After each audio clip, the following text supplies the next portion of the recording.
மக்களே பார்த்துக்காங்க, நல்லா பெரிய சைஸ் மீன் அந்த வாட்டர் கேன் நேராக நிற்கிது.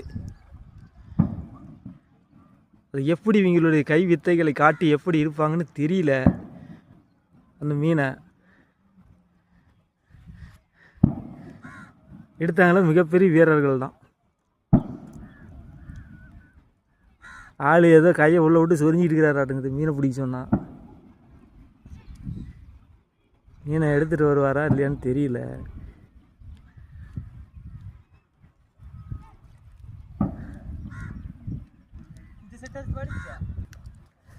அவர் என்னமே அரை மணி நேரமாக கையை உள்ளே விட்டு சொரிகிறாரு. அந்த மீனுக்கு எதுவும் பிச்சிக்க மாட்டேங்குது. ரொம்ப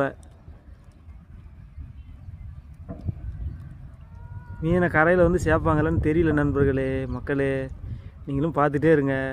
நானும் ஸ்டாப் பண்ணி போடுறேன். அது மாட்டிருந்துச்சின்னா மேலே தூக்கிட்டு வந்தோன்னு காட்டுறேன். எல்லாம் பார்த்துட்டே இருங்க. பெரிய மீனுங்கன்னு சொல்கிறாங்க பசங்க 2 பேரும். வெளியே வந்தால் தான் தெரியும் அது பெரிய மீனா இல்லை வேறு என்னன்னு தெரியும்.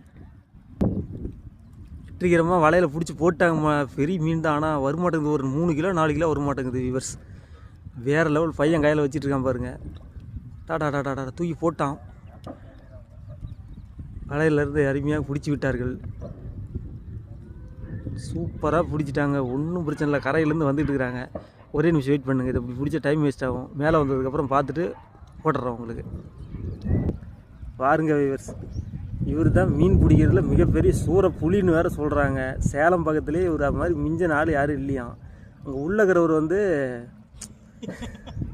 கடல்லே மீனை தூக்குறவர். அவர் சாதாரண கை இல்லை. பாருங்கள், இந்த கருவேலம் குத்துக்கள்லாம் உள்ளே பூந்து மீனை தட்டி தூக்கிட்டாங்க. அந்த மீன் வருமாட்டேங்குது. குறைஞ்சபட்சம் எப்படி பார்த்தீங்கன்னாலும் ஒரு 3 கிலோ வரும்னு நினைக்கிறேன். பாருங்கள், வலையிலேருந்து வெளியே எடுத்தால் மீனை எடுக்க முடியாது. இவர் வேறு மீனை வெளியில் கரையில் கொண்டு வர சொன்னால் தண்ணியிலே தழுவுறாரு. பாருங்க, நல்லா பார்த்துக்காங்க. இதுதான் மீன். அங்கே வைடா